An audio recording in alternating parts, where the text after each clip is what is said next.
Oremos. Pai, em nome de Jesus, pedimos a revelação do Senhor sobre as nossas vidas. Pedimos que, ao sermos expostos às verdades do céu, o Senhor venha ministrar a Tua vontade, o Teu querer, e alinhar os nossos corações como igreja local. Eu te agradeço por essa oportunidade, em nome de Jesus, amém. Sempre quando eu falo de igreja, ontem eu disse que eu seria repetitivo, então eu não estou trazendo nada novo. Sempre quando eu falo de igreja, eu tenho dois textos que para mim são base para falar de igreja, da nossa igreja especificamente. Eu falo que essa obra ela nasceu fruto do entendimento desses dois textos. E o tempo todo a gente tem trabalhado para caminhar a igreja dentro do entendimento desses dois textos. O primeiro é o que nós lemos ontem, Atos 2,42, quando nós falamos ali que eles perseveravam na doutrina dos apóstolos, na comunhão, no partir do pão, nas orações. E ali nós falamos de uma maneira de ser igreja, uma referência de igreja para nós. Mas quando falamos de propósito, e é muito importante entender o propósito, eu sempre uso esse texto. Para mim ele é fundamental para quando falamos de propósito de ser igreja, porque no cristianismo, o pastor Edmar vai trabalhar um pouco isso. Para que você entenda sobre igreja, às vezes a gente precisa desconstruir a ideia de igreja. Então hoje a ideia nossa é um pouco desconstruir para construir algo novo. Porque às vezes o fato de a pessoa já ter uma ideia do que é a igreja, ela não consegue receber aquele entendimento sobre a verdade de ser igreja. E eu amo esse texto, Efésios capítulo 4, no versículo 11, Paulo diz assim: e ele designou alguns para apóstolos, outros para profetas, outros para evangelistas e outros para pastores e mestres. Então Paulo, falando com a igreja de Éfeso, ele fala sobre os 5 ministérios fundamentais da igreja. Esse é o ministério de Cristo para a igreja. A igreja ela precisa acontecer nas esferas desses 5 ministérios. Esses 5 ministérios eles não são títulos. Apesar de usarem esses termos como títulos, eu não estou dizendo que é errado. Você vai encontrar gente que você fala que ela é apóstolo, outro que é profeta, outro que é mestre. Isso tem a ver muito com o ministério da pessoa. Mas a Bíblia diz, e o Paulo ele deixa claro, que o próprio Senhor designou. Ou seja, isso não é algo que eu escolho ser, mas é uma vocação do Senhor, é um chamado do Senhor, é um ministério de Cristo na minha vida. E eu não entendo, não consigo acreditar que isso é algo específico para algumas pessoas. Mas como igreja, enxergando como igreja, a carta aos Efésios, ela é uma carta escrita para a edificação da igreja. Então Paulo não está falando com um grupo específico da igreja, ou seja, os pastores ou líderes, não. Ele está falando para a igreja, porque o conceito primordial da igreja é que cada crente seja um ministro, que cada um opere numa ação dentro do corpo. Então a ideia, principalmente os escritos de Paulo, você vai encontrar sempre Paulo dando ênfase nisso. Todos são ministros, todos são parte do corpo, todos precisam estar ativos nesse corpo chamado igreja, que já é muito diferente que às vezes o conceito de hoje, de que não, a igreja é o pastor, tem os líderes, tem ali, mas o restante é apenas um auditório que recebe ali e eu não tenho função nenhuma. Não é essa a ideia bíblica para a igreja. A ideia bíblica para a igreja é que todos precisam estar ativos nesse corpo. Então eu entendo que esses 5 dons aqui, eu não estou dizendo do título, eu estou falando como dom, ele é para a igreja. Então na igreja precisa funcionar, operar o dom apostólico, o dom profético, o dom de evangelista, o dom de mestre e o dom de pastor. É perceptível isso na vida de algumas pessoas. Alguns, eles têm uma característica mais evangelista, outro tem uma característica mais profética, ele se move no sobrenatural, ele tem uma percepção. Outro se move no pastoral, ele tem um cuidado, um zelo. Outro é uma questão mestre. Tem gente que é claro, evidente, ele é um mestre, ele gosta de ensinar, ele tem clareza, ele ensina, ele tem essa vocação para o estudo.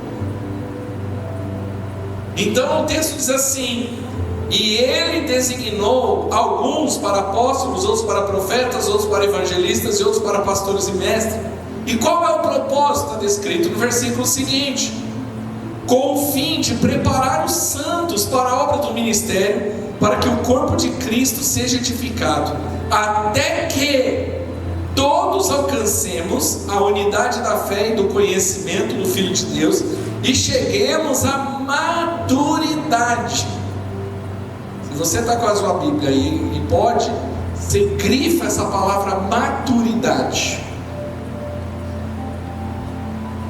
Então ele diz que esses ministérios, eles são para a edificação da igreja, para que os santos, ou seja, a igreja, seja edificada, seja abençoada, seja trabalhada,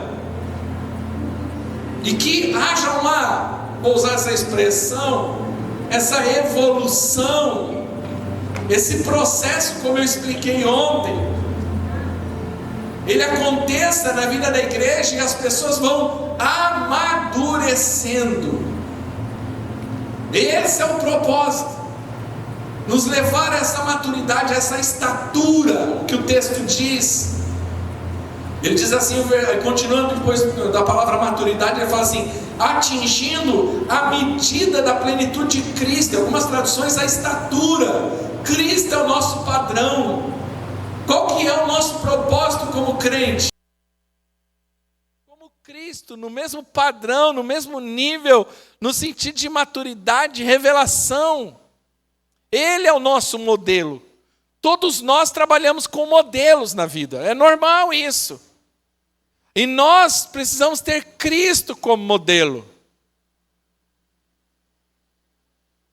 Quando nós temos Cristo como modelo, é aquilo que Cristo faz, aquilo que Cristo se importa, aquilo que Cristo valoriza, é o que nós também faremos. Eu me lembro quando o Neymar cortou um tipo de cabelo lá desse jeito, e daqui a pouco todo mundo começou a andar com o cabelo tudo igual. Você fala, por que isso acontece? Modelo. Mesma coisa. Eu estou com o cabelo assim porque eu achei bonito no Neymar, vai ficar bonito em mim, eu gosto dele, então eu vou fazer igual. Aí ele diz assim, versículo 14: o propósito é que não sejamos mais como crianças. Nós ouvimos a palavra maturidade anteriormente, ele está dizendo, não é para ser como criança, levados de um lado para outro como ondas, nem jogado para cá e para lá, todo vento de doutrina e pelas astúcias e esperteza dos homens que induzem ao erro. Antes, seguindo em verdade e amor, cresçamos em tudo, naquele que é o cabeça, Cristo. Dele todo o corpo ajustado e unido pelo auxílio de todas as juntas, cresce e edifica a si mesmo em amor, na medida que cada parte realiza a sua função. Então perceba, por que eu gosto desse texto? Eu acho que esse texto ele é fundamento para a igreja. Todas as vezes que você vai estudar sobre igreja, sobre eclesiologia, você vai encontrar esse texto sendo usado como base. Porque a questão é, Qual que é o propósito de sermos igreja?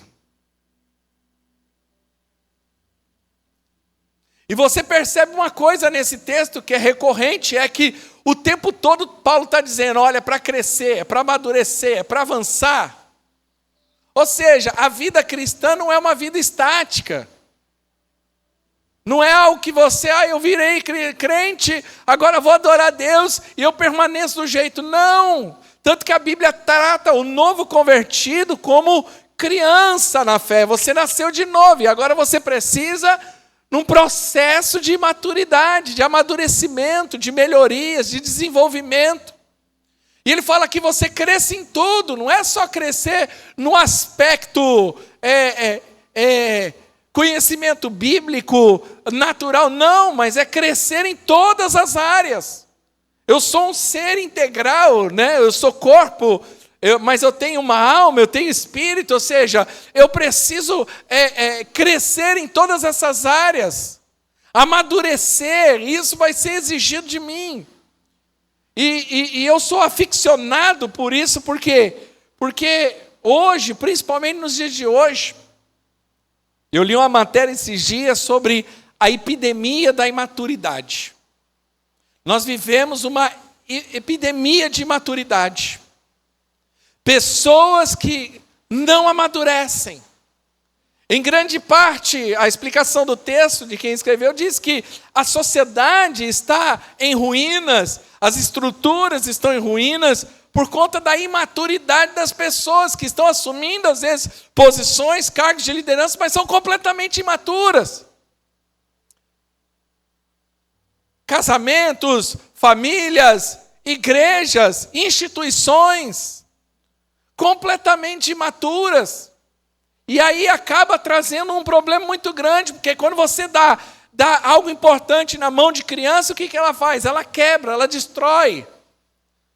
Ela não dá valor, ela desperdiça. Então, é importante que nós possamos entender e ter essa revelação. E aí entra, quando eu disse ontem que há 3 anos Deus vem nos trazendo num processo de mudança, de ressignificar a nossa igreja, porque a igreja é isso. Eu estava ouvindo ontem um podcast de um pastor aqui de Jundiaí, que eu gosto bastante dele. Ele tem uma igreja batista em célula. E ele já é pastor há muitos anos, e pastor local também há muitos anos. E ele conta que ele faz avaliações periódicas com a igreja, com a liderança dele, sempre reavaliando, ressignificando, para melhorar a igreja, para entender a igreja para aquele momento, para aquele contexto, para ver aonde a gente pode melhorar. Então a igreja também não é algo estático, como a nossa vida. Então dentro disso, nos últimos anos, nós estávamos nesse processo, e é o tempo todo assim. E quando nós precisamos fazer a mudança do nome, nós começamos a orar justamente dentro desse processo de entender a nossa identidade. Eu contei aqui um pouco ontem, quem estava ontem, quem não estava, ouve a mensagem de ontem. Mas nesse processo, paramos e falamos, espera aí, ok, quem nós somos como igreja local? Qual a nossa característica? Qual é a nossa identidade? Porque o erro, às vezes, de uma igreja é que ela quer ser uma cópia de alguém.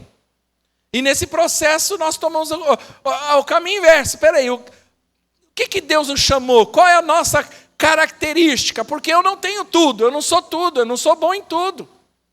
Então, nesse processo de identidade, isso serve para você. Você não tem que estar preocupado em ser parecido com alguém ou ter todas as qualidades possíveis que a outra pessoa tem. Mas entenda que Deus sempre te dá algo específico, especial, onde aquilo é sua característica. E dentro desse processo, nós chegamos na palavra teleios. Por que teleios? Porque lá fora está escrito teleios. E que, na verdade, é o nosso jeito brasileiro e paulistano de dizer teleios. Mas a palavra teleios é uma palavra grega. E quando você vai para o grego no original é teleios e não teleios. Mas a gente usa telei porque também não tem problema. Mas a palavra original é teleios. E quando nós nos deparamos com essa palavra, fez todo sentido. Porque a palavra teleios, ela, nesse texto, é a palavra traduzida como maturidade. Quando nós olhamos ali no versículo 13, lê lá comigo de novo. Versículo 13 diz assim: até que todos alcancemos a unidade da fé, o conhecimento do Filho de Deus e cheguemos à maturidade, cheguemos a teleios. E quando nós nos deparamos com isso, começou a fazer muito sentido a respeito da nossa identidade, ou seja, é aquilo que Deus nos chamou para ser, para fazer como igreja. Esse texto, ele é a base das nossas ministrações, desde quando eu me conheço como pastor, porque eu sempre entendi que a igreja deveria caminhar segundo esse texto, a maneira sadia. Você percebe que a maneira bíblica de ser igreja, de dar um sentido para a igreja. A palavra teleios, ela compreende a plenitude e a maturidade. Ou seja, o propósito de Deus é que nos tornemos maduros, perfeitos. Esse é o propósito de Deus. Me converti, e agora? O que eu faço da minha vida? Agora você entra dentro de um processo. Por isso que eu disse ontem que cristianismo é processo. E agora você começa num processo para se tornar a medida da estatura perfeita de Cristo, que é teleios. A palavra teleios, ela compreende, ela pode ser traduzida na Bíblia, o português ela é traduzida como maduro, completo, no sentido de plenitude ou de estar pronto. Quando Jesus na cruz, ele diz, olha, está consumado, ele fala justamente uma variante dessa palavra. Ou seja, está pronto. Quem está entendendo, diga amém. A palavra teleios, ela aparece 19 vezes no Novo Testamento. Paulo usa muito essa expressão também. Colossenses capítulo 1, versículo 28, que está na base da nossa visão. Eu expliquei ontem sobre a visão. A palavra, o versículo, ele encerra a nossa frase que define a nossa visão. É justamente, Paulo diz assim: nós proclamamos e advertindo e ensinando a todos com toda a sabedoria, a fim de que apresentemos todo homem perfeito, ou seja, teleios, em Cristo.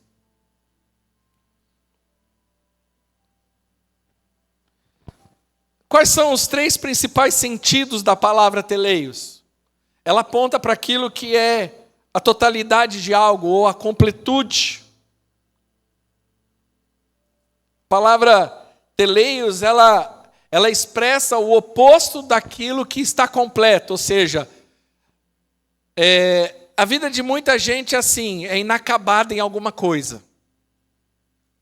E toda vez que o escritor bíblico queria explicar que aquilo foi acabado, foi completo, chegou à sua plenitude, ao seu fim, ela se tornou teleios. Por isso que o processo da vida cristã é que a gente se torne teleios.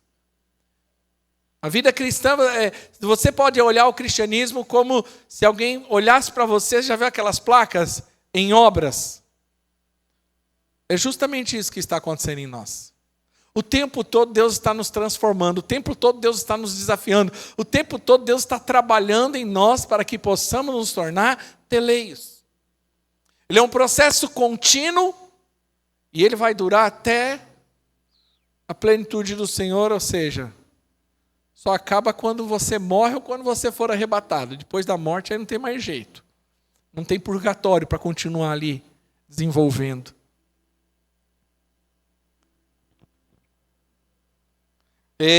Quando Paulo escreve sobre Romanos 12, ele fala justamente isso. Quando ele diz, olha, a sua vontade é boa, perfeita e agradável. Essa palavra perfeita é teleios. Não vos conformeis com este mundo, mas transformai-vos pela renovação da vossa mente, para que assim experimenteis a boa, perfeita e agradável vontade de Deus. Ou seja, como que eu me torno teleios? Quando eu tenho a minha mente renovada. O Espírito de Deus começa a fazer uma obra de transformação dentro de mim. Ele vai trabalhando a minha vida, ele vai trabalhando na minha alma, ele vai trabalhando nas minhas emoções, ele vai trabalhando na minha mente, ele vai trabalhando a minha vontade. Esse processo de Deus, ele é contínuo. Tanto que em Mateus capítulo 5, versículo 48, no Sermão do Monte, Jesus usa a palavra teleios para dizer a seguinte expressão: portanto, sejam teleios, ou seja, sejam perfeitos, como o Pai Celestial é teleios, perfeito. O Sermão do Monte, ele é a constituição do reino. Jesus está estabelecendo o reino de Deus na terra. E ele está nos dando uma constituição. Ele está dizendo, olha, esse é o padrão para a vida de todo crente. Você quer aprender a ser crente? Leia o Sermão do Monte, capítulos 5, 6 e 7 de Mateus. Ali é o padrão. Tudo que você precisa para uma vida cristã, saudável, abençoada, está ali. Aí eu quero ser como Jesus. Pega ali os 5 capítulos, os 3 capítulos, 5, 6 e 7 de Mateus. E numa dessas mensagens, Jesus fala, olha, sede perfeitos como vosso Pai é perfeito. A palavra teleios também, ela aponta para a maturidade ou crescimento pleno.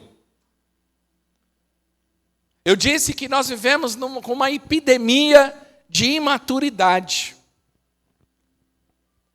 Hoje é perceptível no comportamento das pessoas, como as pessoas têm dificuldade de amadurecer. Perceba que o texto de Efésios 4, Paulo fala assim, que o propósito de Deus, por meio dos ministérios ali, que eu já expliquei, apostólico, profético e assim por diante, é que todos possamos chegar à maturidade. Sabe que, como que eu entendo a igreja? Isso aqui é muito importante alinharmos isso. Tem muita gente que fala assim, a igreja ela é um hospital. Eu acho que esse conceito ele não deve ser aplicado para a igreja, apesar de, sim, ter pessoas doentes na igreja, com dificuldades, né? Quando nós falamos doente no sentido também, mas de alma. Mas o problema é que quando nós achamos que a igreja é um hospital, nós perdemos a ideia do compromisso, tanto de quem recebe, de quem é recebido. Vou dar um exemplo. Quando uma pessoa doente vai para o hospital, qual que é o papel do médico e dos profissionais lá de saúde?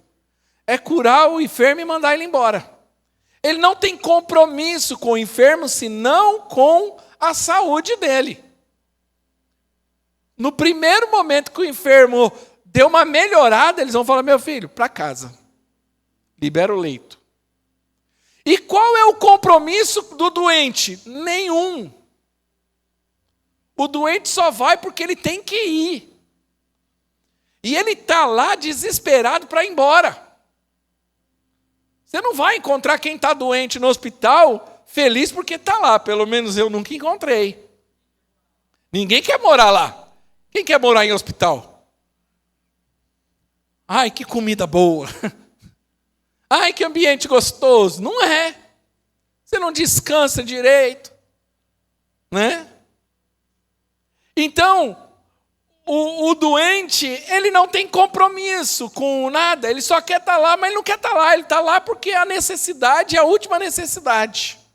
Quando nós trazemos essa ideia para a igreja, acaba acontecendo a mesma coisa. Você está com problema? Você está com problema? Vem cá, vou orar com você. Sai demônio, sai doença, sai daqui e acabou meu compromisso com você. Vem aqui, quer aceitar Jesus? Vem cá, aceita Jesus. Olha aí, eu recebo Jesus como meu suficiente Salvador. Recebeu, eu faço uma festa, digo que naquele dia ganhei 30 pessoas para Jesus e depois daquilo, cada um com seus problemas. É assim ou não é? E qual é o problema da igreja com mentalidade de hospital? É que os crentes dessa igreja, eles acham que eles têm que ficar paparicados o tempo todo e ele não faz nada.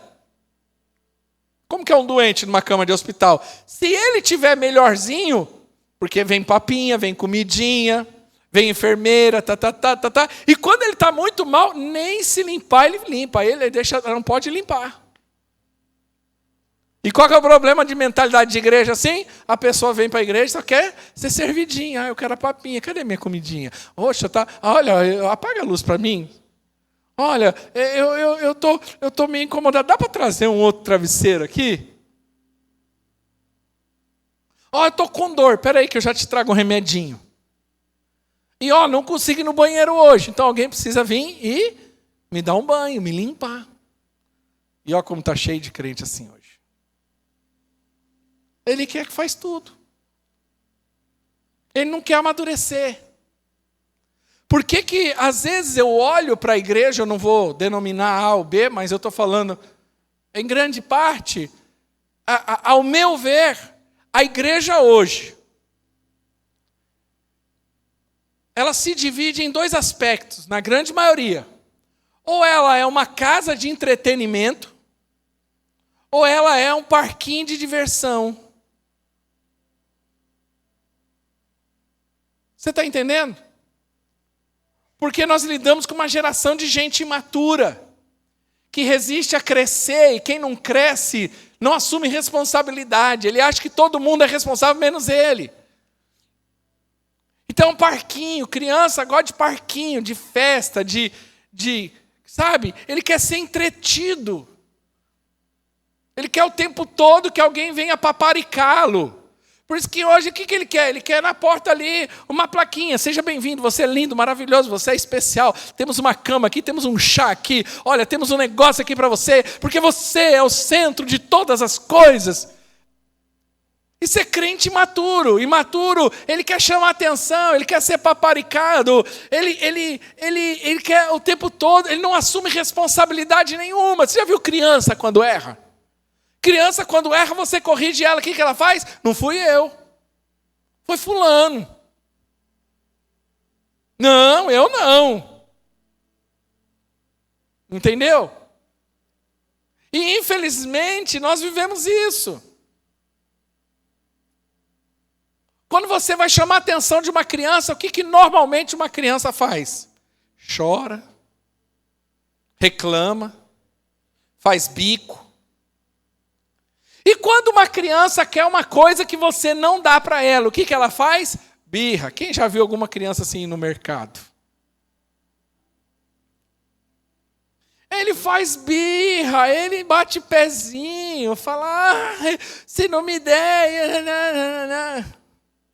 Esse dia eu estava no mercado, tinha uma criança fazendo birra, foi muito interessante, porque essas coisas chegam uma hora que incomoda a gente. E não é só a gente, todo mundo começa a olhar feio para a família. E parece que tem família que fica ali paparicando. Você viu os pais de hoje? Os pais de hoje também não são fáceis. Eles paparicam demais. Vem aqui, queridinho. Ai, meu Enzo, vem cá. Vem cá, Valentina. Vem, oh, meu Deus. Aí tem uns pais que vêm. Desce. Vamos conversar. Criança com 2 anos. Vamos conversar, porque é educação positiva. Minhas filhas já fizeram birra no mercado. Fui embora. Deixei largado. Uma vez só também, né? Isso acontece uma vez. Quem faz isso acontece uma vez.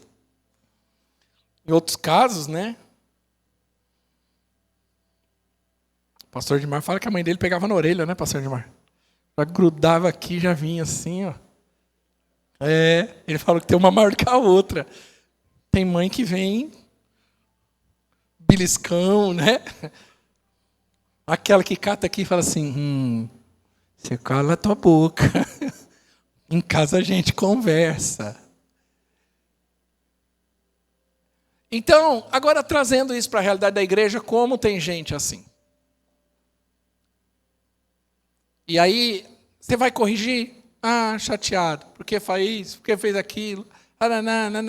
Poxa, você vai explicar o óbvio, a pessoa fica chateada. Imaturidade. Não cresce. E a palavra teleios também aponta para preparação plena ou prontidão. Indica alguém ou algo que alcançou o propósito no qual foi criado. Eu gosto dessa expressão. Todos nós temos um momento na vida que a gente se pergunta, para que o Senhor me criou? Quando você entende o propósito de Deus, você recebeu essa revelação, você chegou a se tornar teleios. Você entendeu porque você foi criado, foi para isso.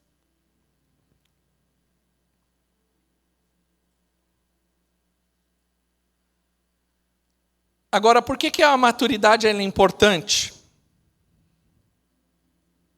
Porque a maturidade ela faz com que a gente aplique as verdades de Deus na nossa vida.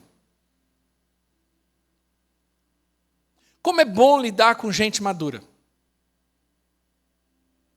Não é fácil chegar a esse ponto.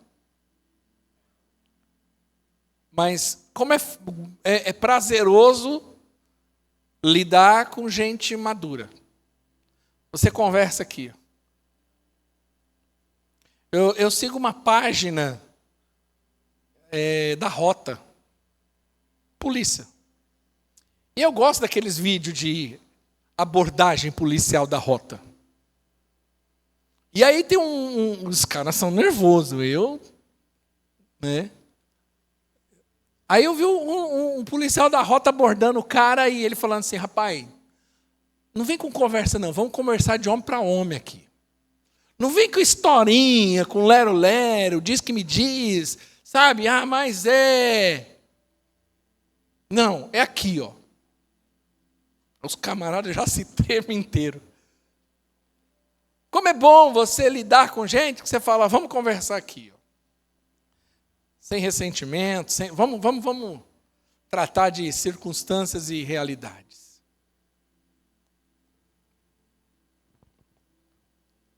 1 Coríntios capítulo 2, 6 diz assim, se você puder abrir, 1 Coríntios 2, 6, olha que interessante. Abre aí que é bom você marcar isso aí. Primeira carta aos Coríntios 2,6. Paulo, só para fazer um resumo rápido, Paulo está querendo tratar uma igreja muito problemática, a igreja de Corinto. Mas a primeira coisa que Paulo trata, né, ali, a priori na carta, principalmente no início, ele começa a trazer o seguinte, olha, eu preciso que vocês entendam que eu preciso falar com os espirituais, os maduros. E aí ele fala justamente isso. 1 Coríntios 2,6 diz assim, falamos sabedoria entre os maduros, aqui é teleios. Uma sabedoria, porém, não deste mundo.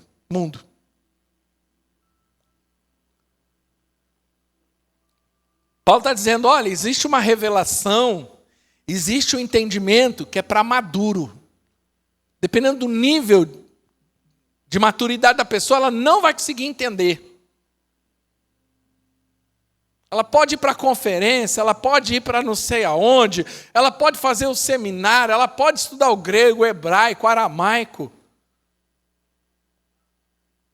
Mas existe uma revelação que é dada especificamente para maduro. Voltando. Lembra que eu falei? Quando você dá algo importante na mão de quem não tem maturidade, ela estraga, ela não valoriza. Ela põe de lado.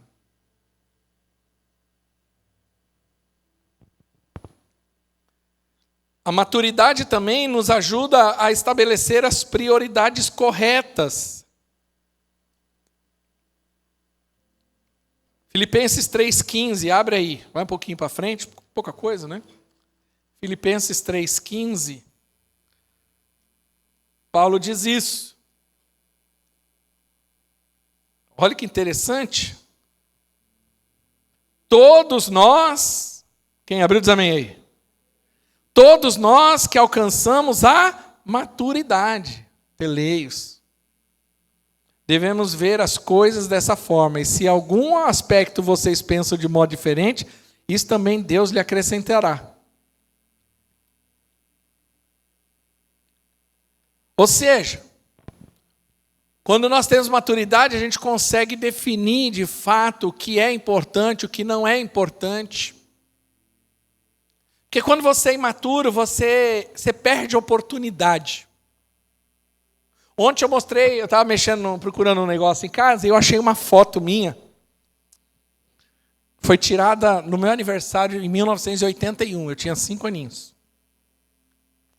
Em 1981 lançou o filme ET, eu fui no cinema assistir. Eu morava no centro de São Paulo, nessa época. E perto da minha casa, assim, perto da minha casa, do apartamento, que eu morava num kitnet. Eu acho que esse palco era maior do que o kitnet que eu morava com os meus pais. E na frente do prédio, o Jefferson vai lembrar disso, tinha uma loja chamada Mesbla. Era a Mesbla aqui e o Mapping, 2 quarteirões. Isso aí era um antigo shopping, quem não lembra disso, era uma loja de departamento, um prédio enorme.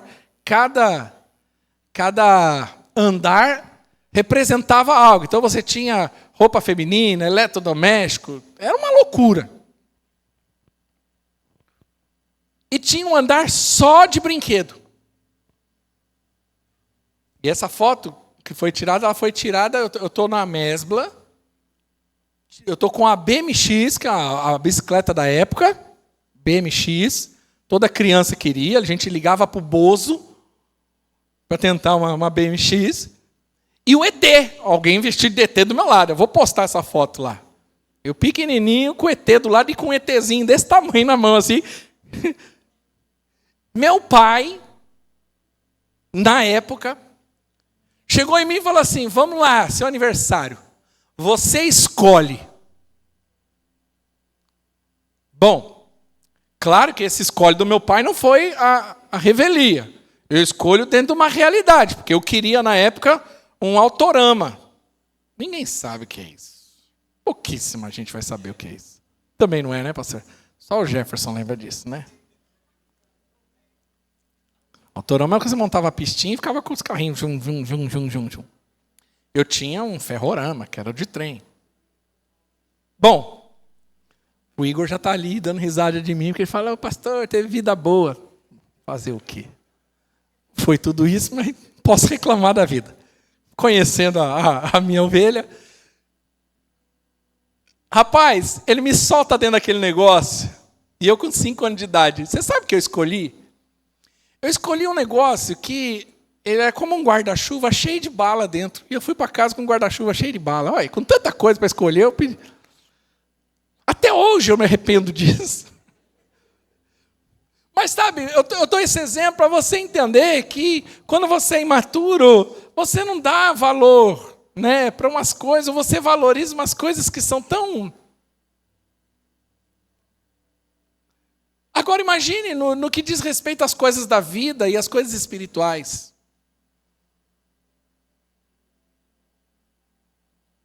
Então, ter maturidade, ela é justamente isso. Eu gosto muito daquele texto de Hebreus. Abre comigo em Hebreus, se eu não estiver enganado, eu acho que é o capítulo 4. Esse texto eu tenho pensado nele nesses dias. O 4 é o 5.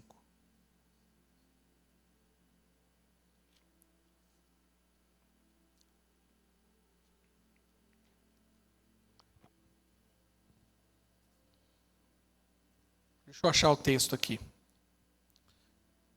Só estou confundindo o capítulo, que fala que aquele texto que pelo tempo já era para ser maduro. Eu estou confuso aqui no texto, espera aí. 3, 5:11. Obrigado, quem falou? Obrigado. Diz assim, Paulo diz, capítulo 5, versículo 11. Quanto a isso, temos muito a dizer, coisas difíceis de aplicar.